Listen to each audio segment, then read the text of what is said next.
નામ કલ્પેશ વસાવા છે. હું મારા પપ્પાને તકલીફ હતી પેશાબ કોથળીમાં ગાંઠ, તો ડૉક્ટર ગૌરવ બાવળિયાને અમે બતાવેલું.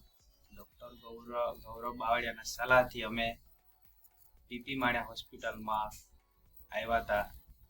પપ્પાનું ઓપરેશન થઈ ગયેલું છે, 3-4 દિવસ થયેલા છે.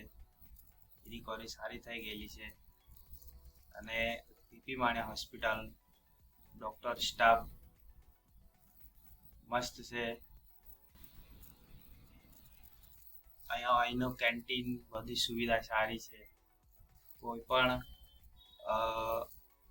દર્દી મુલાકાત લેવા આવવાના હોય તો પીપી માણિયા હોસ્પિટલ આવી શકો છો.